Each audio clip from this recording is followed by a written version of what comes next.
sana. Sa may Alhambra. Nabanggit nga sa akin ni Pro Dexter. Sa sila lang ako solo, walang biker doon. Kaya sabi ko, minsan napabay ako dito. Minsan sabi ko,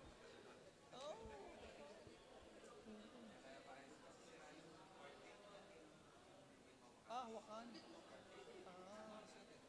Papalitan lang.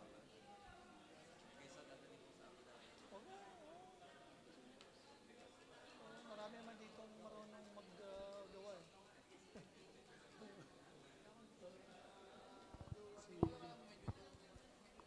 Sige po.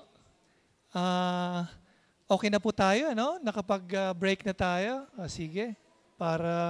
So we can, para matapos natin on time yung ating, ang ating Christian Life program for today. Okay.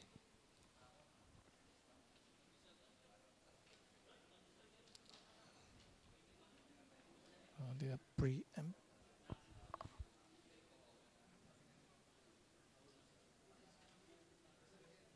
Okay. So, kanina, maganda po yung topic, ano? Who is Jesus Christ? So, anong sa tingin nyo na medyo nadagdagan ba ang ating kaalaman about Jesus Christ? Kanina sa talk natin. So, napakaganda po ng mga topics natin. At we do hope na ito'y nakakadagdag din sa spiritual faith natin, di ba? Kaalaman natin. Kasi if we believe in Jesus Christ, if we have that faith, di ba? Dapat meron din tayong hindi naman full understanding. Siguro kasi yung kaalaman natin minsan it's ladderized, kaalaman natin. Hindi naman bigla-bigla alam natin lahat, di ba? So dahan-dahan tayong nandun tayo sa pag-journey na makilala natin ang ating Panginoon at maintindihan din natin ang ating pananampalataya. No? Who is Jesus Christ? So, yun. Mamaya po, pagsasabayin na lang po yung ating group discussion ng talk number 2 at saka talk number 3. Okay? So, sabi ko po kanina, nung pinakita ko po yung outline natin, program outline natin, ang kasunod ng ating talk number 2 is talk number 3. It is all about repentance and faith. Diba? Repentance and faith. So, meron po tayong guest speaker ngayon. Medyo malayo pa po yung pinanggalingan galing Abu Dhabi at medyo na-traffic pa siya eh. Kaya medyo talagang nag-effort talaga ang ating speaker ngayon.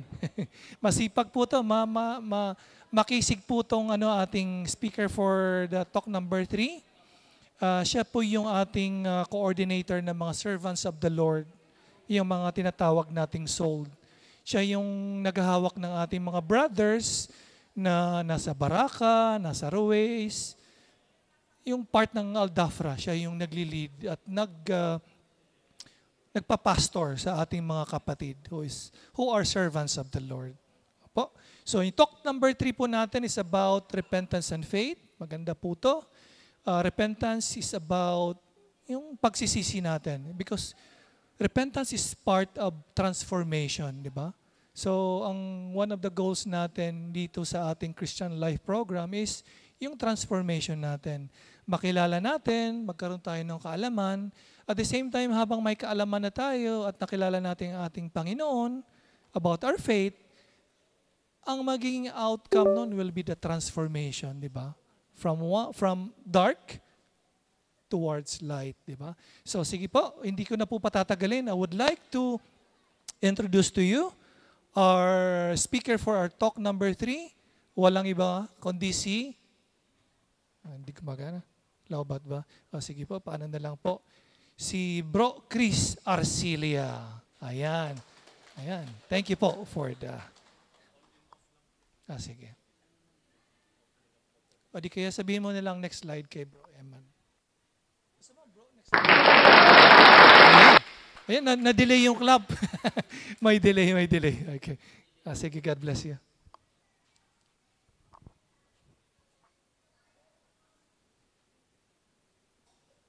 So ayan po, magandang hapon sa ating lahat. Kumusta naman po yung talk number 2? Sana ay nadagdagan pa ang inyong kaalaman kung sino ang ating Panginoong Jesus. So 'di ba, napakaganda, para sa akin napakaganda ng topic. Lalong-lalo na ito, repentance and faith. So alam naman natin na yung talk number 1 is God's love, tapos who is Jesus Christ kanina, which is sa pagmamahal ng ating Panginoon, ibinigay niya ang ating Panginoong Hesukristo upang maligtas tayo sa ating mga kasalanan. So ayan po, ang ating anchor verse is, "This is the time of fulfillment. The kingdom of God is at hand. Repent and believe in the gospel."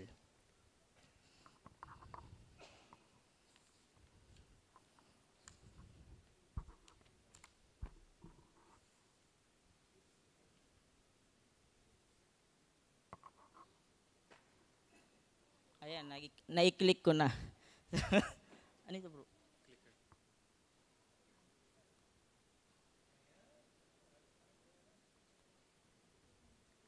Ayun. So ayun po, salamat kay Bro Chris sa pagpapakilala. Bali 7 years na rin pa ako dito sa community. 9 years na ako dito sa UAE. Bali sa Baraka lang yung trabaho ko, from construction to maintenance. So okay lang po ba sa inyo na magkwento ako? Konting kwento lang tungkol sa akin. Okay lang ba? So ayan. So napakilala ko ng aking sarili. Sa aking kwento, andyan pa yung ibang detalye.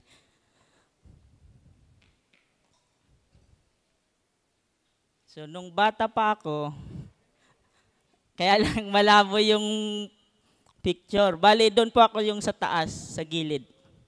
2 lalaki lang kami. Ako yung isa nandyan sa gitna. So ako yun po, bro, yung dito sa kaliwa, sa taas. Yan. Yan ako. Oo. Oo, nasa taas ng stage.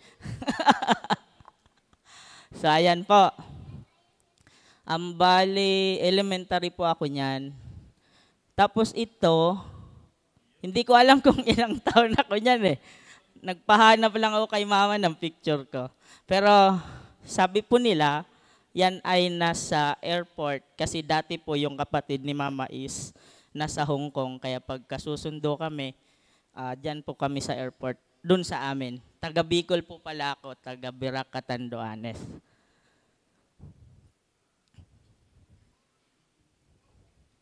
Tapos, iyan naman po yung trabaho ko nung bago ako mapunta dito sa UAE. Nasa Silang Cavite po as machine operator. Ako po yung nakapula. Bali yung machine na nasa hulihan is press brake machine. Siya yung nagbe-bend kami ng mga plate para panggawa ng hamba, gawing hamba. Tapos, bali 10 months lang ako doon, pumunta na ako dito. Yun lang yung pinakamatagal kong napasukan sa Pilipinas. 10 months lang kasi napunta na ako dito. Bali kasi dati kong trabaho is kung ano lang, na basta kumita. Pero legal naman, hindi illegal. Kasi nung time na yan, may isa na po kaming anak. Kaya kailangan kong magtrabaho. Kailangan may kita. Yan po ako nung college, nag-graduate ako ng 2-year automotive po. So ayan, payat pa ako dyan. Kahit dito nung sa Cavite ako, halos parehas lang. Bali, 46 kg ako nung pumunta ako dito. Yung ibang picture sa trabaho at college, tas high school, wala na ako nailagay dahil parang hindi ko hilig magpa-picture dati. So, ayan po. Ayan naman po yung aking pamilya. Nung ikinasal po kami ay November 16, 2016. Bago po kami kasal ng aking asawa, may dalawa na po kaming anak. Si Clifford James at si Chloe Macy. Ito po yung magulang ko sa kanang banda at sa kaliwa naman yung magulang ang aking misis na magulang ko na rin ngayon. So, dyan po kami sa simbahan na yan. Doon po sa aming simbahan kami kinasal. Ilang taon din bago kami ikinasal. So, nagpursige ako na ikasal kami kasi during that, bago pa kami ikasal, naglilingkod na po ako sa aming simbahan. Dahil laicom po ako doon sa amin, yung nagbabasa kapag may misa. So, bawal po kasing magbasa ng may kasalanan ka. Dapat malinis ka dahil dinideliver mo yung salita ng Diyos. So, kailangan malinis. Nagkasala ako dahil, di ba, alam po natin na mali yung mag-live-in or maggawa ng anak nang hindi pa kasal. So, bago po ako pumunta dito or umatin sa CLP, hindi naman ako, may mga kasalanan din naman akong mga mga ginagawa. So, bali katulad dati, yung iba ng mga member na narinig na nila.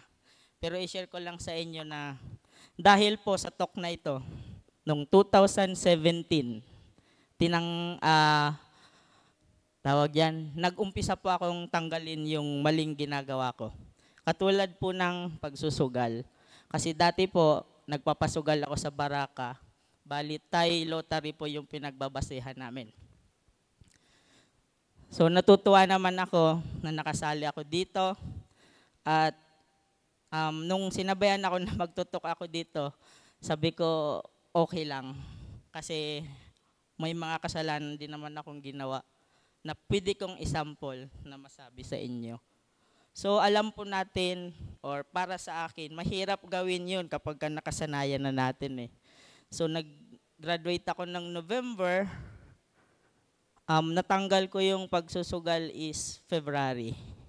So, ilang buwan din. Kasi iniisip ko dati, nalulung ako sa sugal, bale, ang dami kong utang, iniisip ko, dito ako nabaon, dito din ako makakabawi. Pero which is mali. Kasi pagkatataya ako, tapos talo, waste of money. So hanggang naisip ko, sabi ko, Lord, ikaw nang bahala. Kasi alam ko may paniniwala ko sa Kanya. Tapos, nakita po natin yung naandyan, yung last. Nung wala pa ako dito, nagkakasala ako sa ganun. Yung greed, hindi naman siguro. Yung pride, meron din naman akong pride, lahat naman tayo. Totoo ba or naniniwala ba kayo na mas mataas ang pride ng lalaki kaysa babae? Kasi kaya lang, yung ibang kalalakihan or karamihan, binababa lang yung pride nila. Para hindi na naniniwala daw po sila. May nag-yes. So, ayun. So, parang pagka may asawa na, yung lalaki, binababa yung pride. So, siyempre, nagsiselos din ako dati. Sa simple na lang, siguro yung height. Kasi, kita nyo naman, hanggang ngayon, maliit pa din ako. Kaya sa baraka, ang nickname ko is Bunso. Dahil maliit ako. So, yung kadena na yan, parang yun yung naging experience ko na parang natagalan akong makaalis doon sa mga kasalanan na nagawa ko dati. So, ayan po. Parang dyan na po nagtatapos yung aking kunting kwento. Yan. Yan naman po ay nung nag-graduate ako sa CLP. Dati po, nasa bahay-bahay pa po kami noon kasi wala pang simbahan. Ayan po ako. So ito na po yung aking family ngayon. may isa po akong asawa at may oo, may isa lang. Klarado po 'yon, isa lang. At may 3 po kaming anak. Yung panganay is Clifford James, yung katabi ko, yung pangalawa is si Chloe Macy, at yung bunso is si Dabi Caleb. Dabi kasi dito po siya nagawa sa UAE, Abu Dhabi. So ayan po yung asawa ko. Ngayon, ang asawa ko po ay nasa Abu Dhabi since nung 2023. Kinuha ko po siya ulit. Nung nabuntis po kasi siya, umuwi. Kasi masilan yung pagbubuntis niya nung pangatlong anak namin. So ayan po ang aking pamilya. So yan naman po ay yung pag-a-attend ko dito sa mga gawain, sa mga activities na para po kasi sa akin pagka nag-a-attend ako ng activity, yun parang yun yung fuel station ko. Doon ako kumukuha ng kalakasan ko dahil alam ko na andun yung Panginoon. So ito naman po, nung pagka-graduate ko ng CLP, member na po ako, umattend po ako ng anniversary niyan sa Abu Dhabi. Yan sa Mubadala Arena. 25 years pa lang po noon. Ngayon, magti-32 na. Bali, kaidaran ko po yung CFC dito. Kasi nitong November, mag-32 din ako. So, ayan po. What is repentance? In Greek, the word for repentance is metanoia, which is literally translated as a change of mind.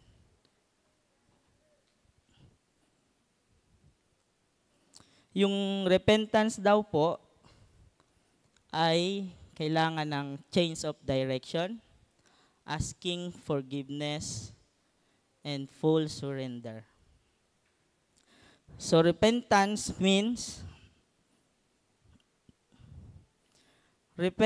refers to a change in direction and not just a simple confession of wrongdoing.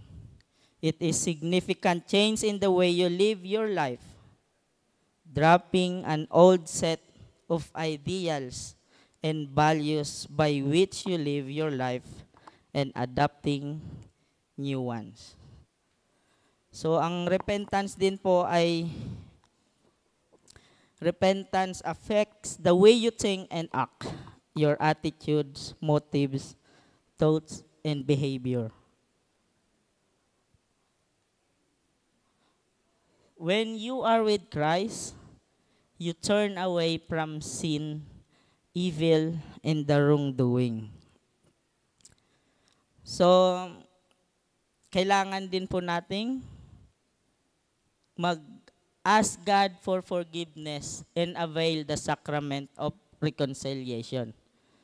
So, bilang Katoliko po, kapag po tayo may mga kasalanan, kailangan po nating pumunta sa pare para magkumpisal. So, bali, last year nakapagkumpisal po ako during nung simbang gabi. Nung andito si Father, basta yun na yun. Nalimutan ko yung pangalan ni Father. Father Chris. Yung isa pa. Sige. Oo nga, si Father Chris nga. Tama. Kapangalan ko pala, nakalimutan ko pa. So, ayun po. There are specific sins we need to renounce. Serious sins that are totally incompatible with a relationship with God.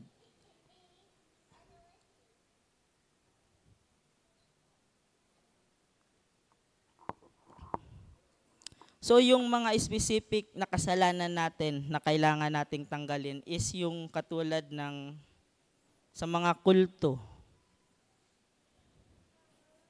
Tapos yung mga fortune telling, sexual wrongdoing, such as sexual intercourse outside marriage. Yun yung nabanggit ko kanina. Kasi mag-boyfriend-girlfriend pa lang kami noon ni Mrs., nagkaanak na kami. Tapos adultery, active homosexuality, serious crimes such as murder, rape, kidnapping, robbery, corruption, drunkenness. Hindi naman po binabawal yung pag-iinom. Ang binabawal lang ay yung magpakalasing tayo sa alak. Kasi ako umiinom din po naman. Kaya lang ngayon, shot na lang. Kasi unti na lang eh. Dati high school po kasi, hanggang third year high school, kumbaga sagad mag-inom. Pero yung sagad na yon, kaya ko pa namang umuwi. Gawa ng mapapagalitan ako ni mama pagka hindi umuwi. Kasi laging may time kapag umaalis ako sa bahay. Para kaming mga babae, pagka alis sa bahay, sinusundo pa kami ni mama. Ganyan kami kamahal ng aming magulang. So repentance means surrendering to Jesus as the Lord of our life. If we accept Jesus as Lord, then there is no room for being lukewarm. We cannot be half-hearted when approaching God for forgiveness. Repentance becomes complete only under the Lordship of Jesus. So alam ko po na yung pagsusurrender minsan kahit na nasa ating para sa ating Diyos na or sa Diyos na tayo nagsusurrender ng ating sarili, minsan hindi natin magawa kasi minsan naki-question pa natin yung Panginoon pagka dumadaan tayo sa mga pagsubok sa buhay. 'Di ba? Pero kailangan po nating mag-repent at maniwala sa ating Panginoon dahil alam po natin na siya lamang ang nakakaalam ng lahat. There is two essential characteristic of authentic repentance.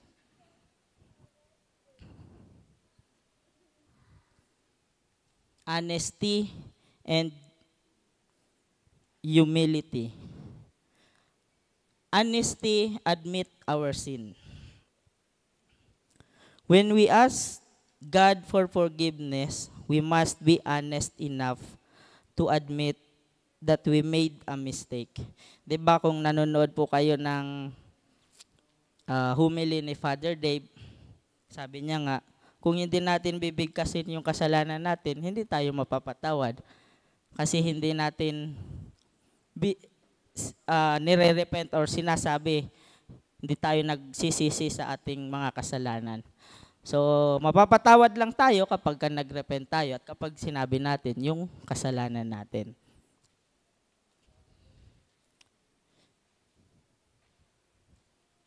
If it is a sin, we must be honest enough to admit that it is a sin. So, bilang tao, minsan sa ating mga kasamahan, katulad na lang nung nakita nating picture kanina na pride. Minsan kahit mali na tayo, pinagdidiinan pa rin natin na tama tayo eh. 'Di ba? Kaya minsan mahirap yung repentance kung wala tayong pagkababa ng loob, pagiging humble. Kasi pagka may pride tayo or pinairal natin yung pride, so wala tayong humbleness noon.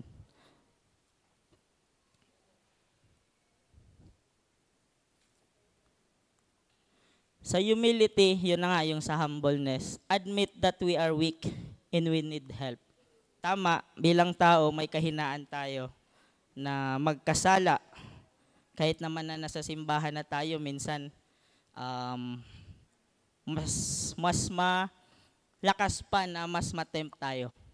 Dahil sabi nga sa isang teaching, yung kasalanan daw is parang diamond. Nasisilaw tayo. So talagang ma-attract tayo para gawin yun. Parang katulad na lang na merong isang magandang babae. Di ba? Pero ang humanga ay walang problema. Yung magnasa, yun ang pagkakamali. If we are practicing artificial birth control, which we know is not allowed by the church, we must be honest enough to admit that it is a sin and resolve to correct the situation. So nung umattend po ako ng CLP, nalaman ko po ito. Kahit naman noon, alam ko na. Pero nung nandito na ako as a couple for Christ member, maraming nagtatanong sa akin, bakit hindi kayo nagbe-birth control? Bakit hindi kayo gumagamit ng pills? Kasi dahil po dito at sa mga teaching na narinig ko is mali. Kaya lang, di ba, meron po tayong family planning, sabi nila, ganito, ganyan, ganyan. Which is para kasi sa akin, gusto kong sundin ito. Minsan mahirap gawa ng, ngayon, 3 na nga yung anak namin. Hindi naman kalakihan yung sahod ko, kaya sabi ko, tama na yun. Dahil dati nga 2, may lalaki at babae na, so okay na. Kahit hindi na madagdagan. But God is good. Ang pagiging magkaroon ng anak is blessing yun eh. Basta't kaya nating buhayin. If we are not properly married in church, we must be honest enough to admit that it is against the teaching of the church. And we should not rationalize the situation. So bilang Katoliko po talaga, nire-required sa atin na mas magandang magpakasal sa simbahan. Kasi ang inaano kasi natin yun, yung blessing. So ang repentance requires faith. Kasi dapat yung repentance is may kasamang faith. Hindi po yun pinaghihiwalay. Dahil mahirap mag-repent or magsisi kung hindi tayo naniniwala. Katulad na lang pag nag-share tayo sa kapwa natin tao or sa kaibigan natin. Kung wala tayong tiwala sa kanila, hindi natin ma-open yung problema or yung gusto nating i-share sa kanila. Mahihiya tayong mag-amin kung ano yung nagawa nating kasalanan.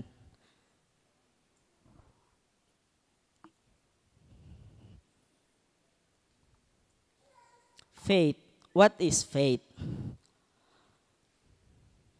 Faith is grace from God, belief in the gospel, personal act, and decision.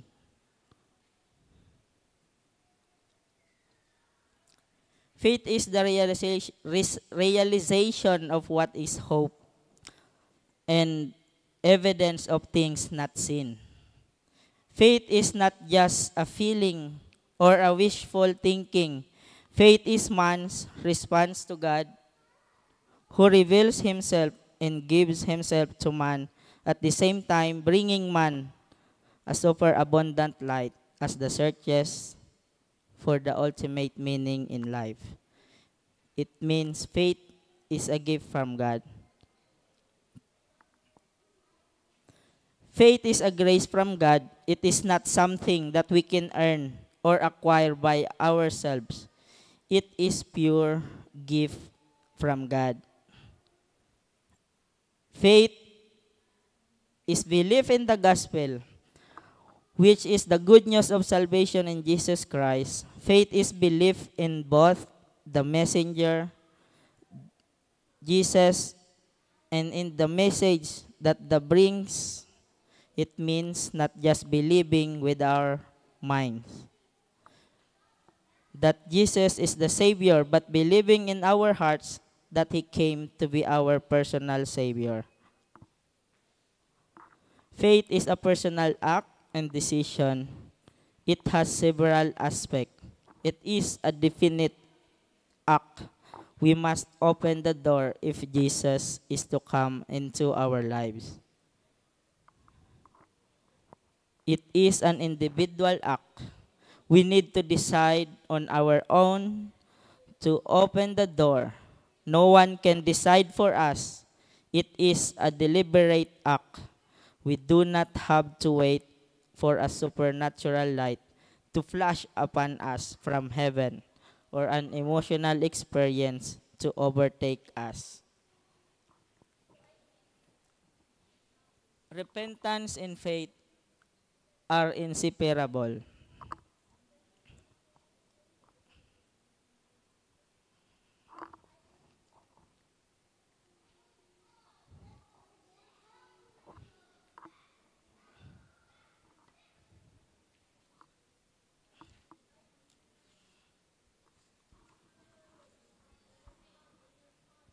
So yun na nga po yung nabanggit ko kanina. Kailangang palaging magkasama yung repentance at faith. Hindi pwedeng ipaghiwalay.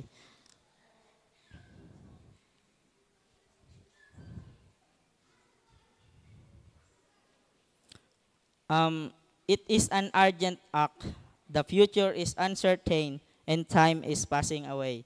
It is an indispensable act. It is part of our double action response.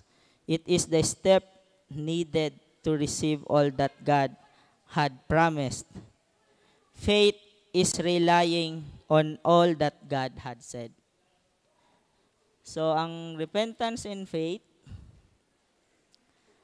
ito yung kanilang consequences. Promise of forgiveness and eternal life. It is a promise of salvation from sin, Satan, and death. This is the promise of forgiveness and eternal life with God. Freedom from fear of death. So ayun po alam ko po maraming natatakot mamatay. Kahit naman ako noon, takot ako eh. So ngayon, pwede kong sabihin na hindi ako takot mamatay, pero wag muna ngayon. Kasi alam kong mamamatay tayo, pero ang inihiling ko sa Panginoon, na sana kung mangyari naman na yun, is okay na yung mga anak ko. So, kumbaga, hindi ako natatakot mamatay, pero, siyempre, iniisip ko yung maiiwanan ko. Dahil katulad ngayon, mga bata pa po sila, kailangan pa ng aming pag-aaruga.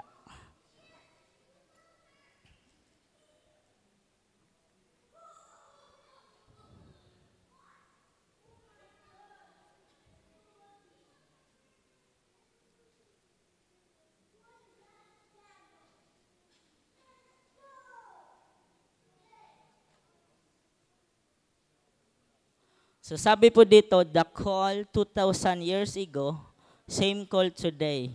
Accept the challenge. Dahil alam po namin, sabi ko nga, nabanggit ko kanina, mahirap magsisi kapag wala tayong paniniwala or pananalig sa Diyos. Experience the peace, joy, and power of the Lord in our lives. Kasi alam niyo po, marami din naman ang mga pinagdaanan na pagsubok sa buhay or mga pagkakamali. Pero merong peace pa rin at kasiyahan kapag kasama natin ang Panginoon. Let it be done to me according to thy word.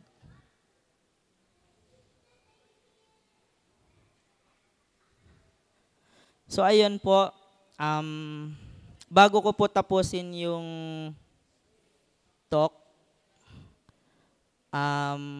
okay lang po bang pumikit kayo ng 3 to 5 minutes?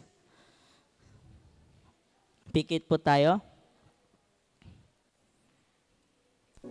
So sa habang po tayo nakapikit, isipin po natin kung ano yung mga pagsisisihan natin or mga ginawa nating pagkakamali na kailangan nating itaas sa ating Panginoon na may paniniwala o pananalig kung ano yung ating nakuha sa talk ngayon at kanina na pwede nating may apply sa ating sarili, sa ating buhay pang araw-araw.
So ayun po, idilat na po natin.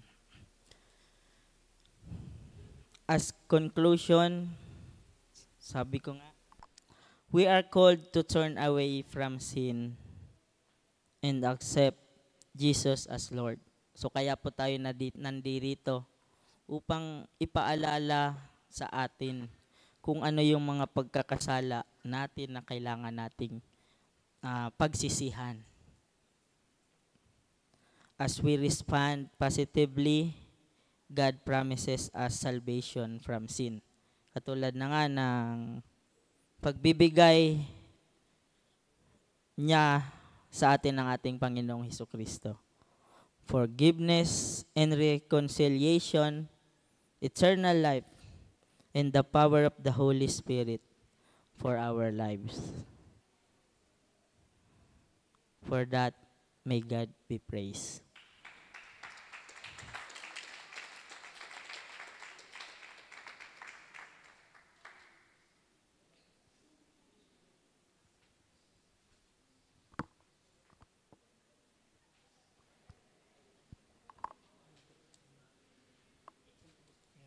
Ayan, Bro Chris, maraming salamat for a very nice talk about repentance and faith.